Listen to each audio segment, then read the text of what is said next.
નમસ્કાર વિદ્યાર્થી મિત્રો, અર્થશાસ્ત્ર વિષયમાં પાઠ નંબર 1માં આજે આપણે અર્થશાસ્ત્ર વિષયનું મહત્ત્વ સમજીએ છીએ.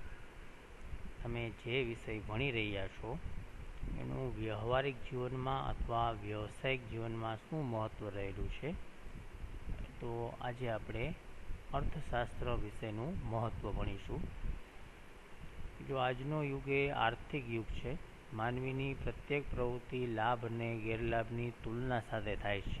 એટલે કે આપણે કોઈ પણ પ્રકારની પ્રવૃત્તિ કરીએ તો એનાથી વ્યક્તિને કોઈક અંશે લાભ થતો હોય અને ક્યારેક એવું બને કે કદાચ કોઈ ગેરલાભ પણ થતો હોય. બહુ ઓછા લોકો છે જે સાવ નિસ્વાર્થ ભાવે સેવા કરતા હોય કે સેવાકીય પ્રવૃત્તિ સાથે સંકળાયેલા લોકો હોય એ બહુ રેરલી જોવા મળે. તમને બહુ ઓછી સંખ્યામાં એવા લોકો છે. એટલે એને કોઈ આવક ખર્ચ સાથે કોઈ લેવા દેવા હોતી નથી. એવા લોકો એટલે આર્થિક બાબતોથી દૂર રહી શકે તેવું ભાગ્ય જ કોઈ હોઈ શકે. માટે અર્થશાસ્ત્ર વિશેની પ્રસ્તુતતા વધી જાય છે અને તેના અભ્યાસનું મહત્ત્વ પણ વધી જાય છે. હવે જો અર્થશાસ્ત્ર વિશેનું મહત્ત્વ 3 દૃષ્ટિકોણથી વહેંચવામાં આવેલું છે.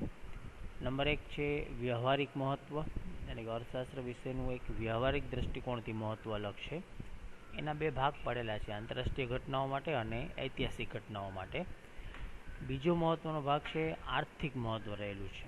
અમુક આર્થિક બાબતો સાથે અર્થશાસ્ત્ર વિશેનું મહત્ત્વ પણ જોડાયેલું છે, એટલે કે રોજબરોજના વ્યક્તિગત નિર્ણયો માટે અને સરકારની નીતિઓને સમજવા માટે. ત્રીજો પ્રકાર આવશે વ્યવસાયિક મહત્ત્વ, કે જેના કોઈ પેટા પ્રકાર છે નહીં. એટલે અર્થશાસ્ત્ર વિશેનું મહત્ત્વ આ 3 બાબતો સાથે સંકળાયેલું છે. એમાં પહેલી મેટર આપણે જોઈએ છીએ વ્યવહારિક મહત્ત્વ. તો અર્થશાસ્ત્ર આપણા રોજિંદા જીવન સાથે જોડાયેલું છે. અર્થશાસ્ત્રનો અભ્યાસ આપણા વ્યવહારિક જ્ઞાન અને વર્તનને નીચે પ્રમાણે અસર કરે છે. એટલે કે નંબર 1 તરીકે વાત કરીએ તો આંતરરાષ્ટ્રીય ઘટનાઓ. એટલે આજના સમયમાં આર્થિક બાબતો જ આંતરરાષ્ટ્રીય બાબતોને અસર કરે છે. કે આખા વિશ્વ લેવલ ઉપર બનતી કોઈપણ પ્રકારની ઘટનાઓ જે કંઈ છે એ ઘટનાઓ કંઈક એવા પ્રકારની બને કે જેના ઉપર આર્થિક પ્રવૃત્તિ મહદ અંશે અસર કરતી જોવા મળશે. તમારા મનમાં એક પ્રશ્ન થતો હોય કે અમેરિકા શા માટે સુપર પાવર છે? તો એની પાછળ એની આર્થિક ગતિવિધિઓ મહત્ત્વનો ભાગ ભજવતી હોય. પછી દેશની અંદર સમયાંતરે તમે પેટ્રોલ ડીઝલના ભાવોમાં વધઘટ થતી જોવા મળે છે. સતત ભાવો વધતા હોય ઘટતા હોય, તો એ આંતરરાષ્ટ્રીય ક્રૂડ તેલના ભાવો જે કંઈ વધઘટ થાય છે એના ઉપર ડિપેન્ડ કરતું હોય. તો એની પાછળ પણ ઘણી બધી દેશોની આર્થિક પ્રવૃત્તિ મહત્ત્વ ભજવતી હોય. રશિયા અને અમેરિકા, ચીન અને ભારતમાં કઈ આર્થિક સમાનતા છે, કયા દેશોમાં કયા પ્રકારના તફાવતો છે, કયો દેશ મૂડીવાદી છે, કયો દેશ સામ્યવાદી છે, અથવા કોની અર્થવ્યવસ્થા કેવા પ્રકારની છે, આ આપણે જાણવું હોય તો એના માટે અર્થશાસ્ત્રનો વિષય અભ્યાસ આપણને મહત્ત્વનો સાબિત થતો હોય. તો આપણે એને સરળતાથી સમજી શકીએ છીએ. એટલે કે આખા વિશ્વભરમાં બનતી ઘટનાઓ જો તમારે સમજવી હોય તો એ પણ તમે અર્થશાસ્ત્ર વિષય પરથી સમજી શકો છો. વ્યવહારિક મહત્ત્વમાં સેકન્ડ ટોપિક છે ઐતિહાસિક ઘટનાઓ. અગાઉ જે કંઈ કોઈ પ્રકારની ઘટનાઓ બનાવો બની ગયા એને સમજવા માટે પણ અર્થશાસ્ત્ર મહત્ત્વનું છે. કે જો તેજાના અને ગરમ મસાલાના ભાવ વધ્યા એ કારણથી ઇંગ્લેન્ડના વેપારીઓએ શું કર્યું, એક ઈસ્ટ ઇન્ડિયા નામની કંપની સ્થાપી અને ભારતમાં આવીને પોતે વેપાર કરવા લાગ્યા. આનું સૌથી મોટું રીઝન એ કે ભારતમાં બનતા જે કંઈ મરી મસાલા હતા, તેજાના મરી મસાલા અન્ય કોઈ વસ્તુઓ, એને ભાવ સતત વધતા ગયા અને ઇંગ્લેન્ડમાં આ પ્રકારની વસ્તુની માંગ વધી. તો એના ઉપર કાબૂ મેળવવા માટે ઇંગ્લેન્ડે શું કર્યું, એક ઈસ્ટ ઇન્ડિયા નામની કંપની સ્થાપી અને ભારતમાં વેપાર કરવાનું શરૂ કર્યું. એના કારણે ઘણી બધી ઘટમાળો પણ ઊભી થયેલી હતી. તો કે રોજગારી અને ઉદ્યોગ ધંધામાં પડતી અને ઊંચા કરવેરાના ભારણથી ભારતીય પ્રજાએ અંગ્રેજોના શાસનનો વિરોધ કર્યો. દુનિયામાં અને દેશમાં ભાવ વધારો, ઊંચા કરવેરા, અછત જેવા આર્થિક પરિબળો મોટી રાજકીય ઉથલપાથલ સર્જે છે. અર્થશાસ્ત્રના અભ્યાસથી જ આ ઐતિહાસિક રાજકીય ઘટનાક્રમ સમજી શકાય છે. તો ઈસ્ટ ઇન્ડિયા કંપની ભારતમાં સ્થપાણી એનાથી શું થયું તો કે ભારતીય વેપારીઓનું સતત શોષણ થવા લાગ્યું. આગળ જતાં દેશ ઈસ્ટ ઇન્ડિયા કંપનીનો ગુલામ બન્યો.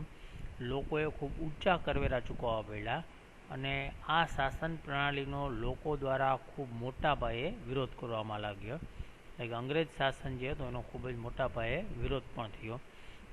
એની પાછળના ઘણા બધા કારણો પણ સંકળાયેલા હતા. હવે આ બાબતો જો આપણે સમજવી હોય કે ઐતિહાસિક બાબતોમાં કેવા પ્રકારની ઘટનાઓ બની, પરિબળો કેવા ઊભા થયા એ જાણવું હોય, સમજવું હોય તો એના માટે પણ અર્થશાસ્ત્ર ક્યાંક અસર કરે છે અથવા એને સમજવા માટે પણ અર્થશાસ્ત્ર મહત્ત્વનો વિષય સાબિત થાય છે. એટલે વ્યવહારિક દૃષ્ટિકોણથી અર્થશાસ્ત્રના બે મહત્ત્વ થયા, આંતરરાષ્ટ્રીય ઘટનાઓ માટે અને એક ઐતિહાસિક ઘટનાઓ માટે. બીજો મહત્ત્વનો ભાગ છે આર્થિક મહત્ત્વ. આર્થિક મહત્ત્વમાં પહેલું મેટર રહે છે રોજબરોજના વ્યક્તિગત નિર્ણયો માટે. એટલે કે આપણે કોઈ અભિનેતા, ડૉક્ટર, વકીલ, ગાયક, શિક્ષણ આ બધા પણ કોઈ પ્રકારના આર્થિક રોકાણો કરતા જ હોય છે. જે તમે કમાણી કરીએ છીએ કોઈ પણ વ્યક્તિ હોય, પછી એ વ્યવસાયિક છે, ધંધાદારી વ્યક્તિ છે, તો એ કોઈને કોઈ પ્રકારની પોતાની આર્થિક પ્રવૃત્તિ દ્વારા નાણાં કમાશે અને એનું નિશ્ચિત કોઈ જગ્યાએ શું કરશે, રોકાણ કરશે. એટલે કે સીધી રીતે આર્થિક પ્રવૃત્તિમાં ન જોડાયેલા લોકો પણ બચત અને મૂડીરોકાણ, ખર્ચ અને આવકની પ્રવૃત્તિ સાથે જોડાયેલા હોય જ છે. કે જે લોકો કોઈ પ્રકારની નાણાકીય પ્રવૃત્તિ સાથે સંકળાયેલા નથી, એટલે કે આર્થિક પ્રવૃત્તિ સાથે ક્યાંય જોડાયેલા નથી એવી પરિસ્થિતિ જોવા મળે તો એ પરિસ્થિતિને ધ્યાનમાં રાખી ને પણ કોઈને કોઈ પરિસ્થિતિમાં પ્રવૃત્તિ સાથે જોડાયેલા હોય, કોઈને કોઈ પ્રકારની આર્થિક, કોઈ પ્રકારની અન્ય પ્રવૃત્તિ સાથે પણ એ જોડાયેલા જોવા મળશે. એ કારણથી એમ કહી શકાય કે આ લોકોની પ્રવૃત્તિ પણ કંઈક અંશે આર્થિક પ્રવૃત્તિ રહેલી છે. ગૃહિણીને કોઈ માંડી અને સરકાર સુધીના લોકોને પોતપોતાના આર્થિક નિર્ણયોમાં અર્થશાસ્ત્રનો અભ્યાસ મદદરૂપ બને છે. કે ઘરની અંદર ઘરકામ કરતા જે કંઈ ગૃહિણી લોકો રહેલા છે એ લોકોથી માંડી અને સરકાર પણ પોતાના કોઈ બાબતોના આર્થિક અભ્યાસ માટે પણ અર્થશાસ્ત્ર ઉપયોગી સાબિત થાય છે. ત્યાં બીજા નંબરનો મુદ્દો છે એમાં સરકારની નીતિઓને સમજવા માટે. કે સરકાર દ્વારા વારંવાર કોઈ બાબત અંગેની નીતિઓ ઘડવામાં આવતી હોય, કોઈ પોલિસીઓ નક્કી થાય, સરકાર કોઈ પ્રકારની નવી કરવેરા, નાણાકીય નીતિ બહાર પડતી હોય તો એને આપણે સમજવું હોય તો એ પણ આપણે અર્થશાસ્ત્રના અભ્યાસ પરથી સમજી શકીએ છીએ. કે ભારત જેવા દેશમાં સરકારની નાણાં નીતિ અને રાજકોષીય નીતિ જે સમગ્ર આર્થિક નીતિ આપણા રોજબરોજના જીવન પર ગંભીર અસરો સર્જી શકે છે. માટે અર્થશાસ્ત્રનો અભ્યાસ આ નીતિઓને સમજવામાં તથા તે મુજબ આપણા નિર્ણયો બદલવામાં મદદરૂપ થાય છે.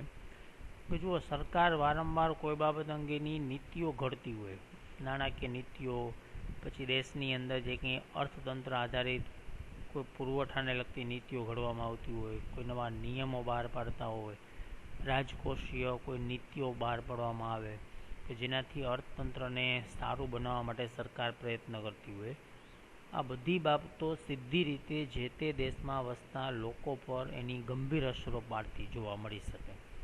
સરકાર કોઈ એક નિર્ણય લે જેની સીધી અસર શું થાય તો કે એ દેશના લોકો પર પડે. ટેક્સનું ભારણ વધારવામાં આવે, ક્યારેક ઘટાડવામાં આવે, એના સ્લેબમાં વધઘટ થતી હોય તો આ બધી બાબત સરકાર દ્વારા નિશ્ચિત થતી હોય. હવે આ બધી બાબતો તમારે સમજવી છે કે દેશમાં ફુગાવો શું છે, ફુગાવાનો દર કેટલો રહેલો છે, કઈ વસ્તુની માંગ શું છે, સામે દેશમાં એ વસ્તુનો પુરવઠો કેટલો રહેલો છે. આ બધી વસ્તુ જાણવા માટે પણ અર્થશાસ્ત્ર વિશે સૌથી મહત્ત્વનો રહેલો છે. એક ઉદાહરણ ટાંકેલું છે કે રિઝર્વ બેંકના રેપો રેટના ફેરફારો મુજબ આપણે બચત અને રોકાણના નિર્ણયો કરવા જોઈએ. કે જો ભારત દેશની અંદર કાર્ય કરતી રિઝર્વ બેંક ઓફ ઇન્ડિયા એના દ્વારા નિશ્ચિત સમયાંતરે એક રેપો રેટ બહાર પાડવામાં આવે કે આપણે આપણી પાસે બચત પડેલી છે એ બેંકમાં જમા કરાવશું તો બેંક એના ઉપર કેટલા ટકા લેખે વ્યાજ ચૂકવશે એના ફેરફારો સતત રિઝર્વ બેંક કરતી હોય.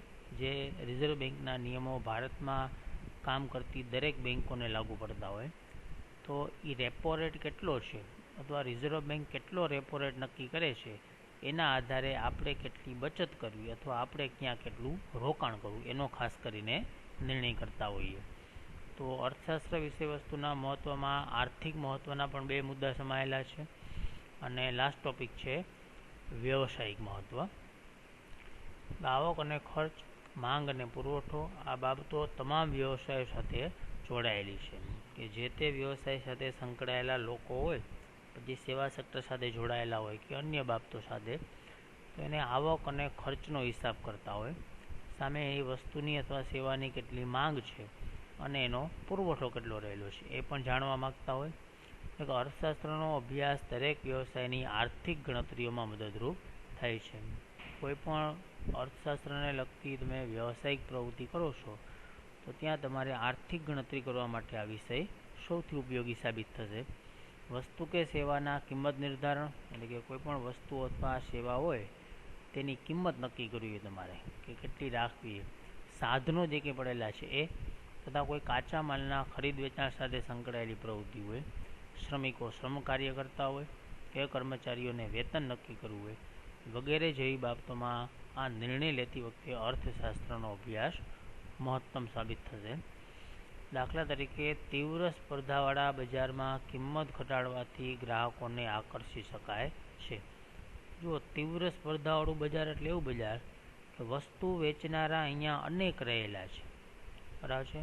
એટલે ખરીદવાવાળો વર્ગ જે છે એ દરેક વ્યક્તિ વચ્ચે વહેંચાઈ જશે. તો આવા સમયે તમારે ગ્રાહક ટકાવી રાખવા છે અથવા નવા ગ્રાહકો પ્રાપ્ત કરવા છે તો વસ્તુની કિંમતમાં શું કરવો પડશે? ઘટાડો કરવો પડશે. તો જ તમે નવા કોઈ ગ્રાહકોને આકર્ષી શકો છો. એટલે કે આ ઉપરની ચર્ચા ઉપરથી એમ કહી શકાય કે અર્થશાસ્ત્ર મૂળભૂત રીતે આર્થિક નિર્ણયો કરવામાં મદદરૂપ થતું એક શાસ્ત્ર છે અને તેનું એક વ્યવસાયિક મહત્ત્વ પણ રહેલું છે. આર્થિક જગતમાં માણસના મુખ્ય 3 સ્વરૂપ છે. એક, આપણે ગ્રાહક તરીકે વર્તન કરીએ છીએ, કોઈને કોઈ સ્વરૂપે ગ્રાહક છીએ. કાં કોઈ વ્યક્તિ હશે ઉત્પાદક તરીકે કામ કરતા હશે અને અન્ય વ્યક્તિ હશે શ્રમિક તરીકે. આ ત્રણેય સ્વરૂપમાં તેણે ઓછામાં ઓછું ચૂકવીને વધુમાં વધુ લાભ મેળવવાનો પ્રયત્ન કરવાનો છે અને આર્થિક સિદ્ધાંતો તેને અહીં મદદ કરે છે. એટલે કે કોઈને કોઈ સ્વરૂપે 3 તરીકે ગ્રાહક, ઉત્પાદક કે શ્રમિક તરીકે વ્યક્તિ કાર્ય કરે છે અને તેને ત્યાં કોઈ આર્થિક પ્રવૃત્તિ, આર્થિક સિદ્ધાંતોમાં અર્થશાસ્ત્ર મહત્ત્વનો ભાગ ભજવે છે. તો આજના ટોપિકમાં આપણે અર્થશાસ્ત્ર વિશેનું મહત્ત્વ 3 સ્વરૂપે જોયેલું છે. વિદ્યાર્થી મિત્રો, અહીંયા આપણો પાઠ નંબર 1 પણ પૂર્ણ થાય છે. સ્વાધ્યાયની ચર્ચા આપણે ત્યાર પછીના કોઈ લેક્ચર દરમિયાન કરીશું. અસ્તુ. ત્યાં સુધી ઘરમાં રહો અને સુરક્ષિત રહો. Thank you.